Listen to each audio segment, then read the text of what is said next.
Munugode Congress party MLA Komatireddy Rajagopal Reddy సార్కి ఇచ్చిన మాట ప్రకారం మంత్రి పదవి ఇస్తే ఓకేనట కానీ మంత్రి పదవి ఇవ్వకుండా ఇట్లనే తిప్పలు పెడితే ఎమ్మెల్యే సారు సూటిగా ముఖ్యమంత్రి పదవికే సూటి పెడతాడట.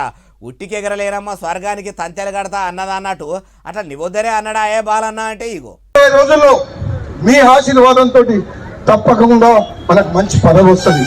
ఆ పదవి మీకోసం వస్తుంది, నా కోసం. నేను చెప్తున్నా, మంత్రి కాకపోతే డైరెక్ట్ గా ముఖ్యమంత్రి వైద్యం భయపడుతున్నాడు.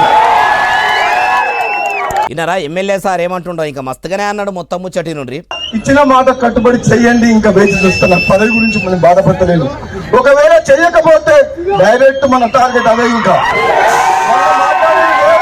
ఇచ్చిన మాట ప్రకారం షెయి సర్కార్ల మంత్రి పదవి ఇస్తే సరే, లేకుంటే సీదా సీఎంనే అయితా అని ఇట్లా ఎమ్మెల్యే సారు ఎగిరెగిరి చెప్పబట్టే ఇంకా చెప్తానే ఉన్నాడు మొత్తం ముచ్చటి నుండి. మీరు ఏం చేయాలంటే మీరు చూసుకోవాలి, తెలంగాణ నేను చూసుకుంటా. అయ్యా ఎమ్మెల్యే రాజాలు సారు, ముందు మురిసిన అమ్మ పండుగ ఎరగది. మీరు మంత్రి పదవి అని మలి సర్కారు వచ్చిన కాడ నుంచి మొత్తుకుంటుర్రు, కానీ సీఎం రేవంత్ సారు సపోర్ట్ కూడా చేస్తలేడు. ముఖ్యమంత్రి కావాలంటే ఎక్కువ మంది ఎమ్మెల్యేల సపోర్ట్ ఉండాలి. ఎంతమంది మీ వెనకపోంటూ ఉన్నారా అంటుర్రు ఈ ముచ్చటినోళ్ళు.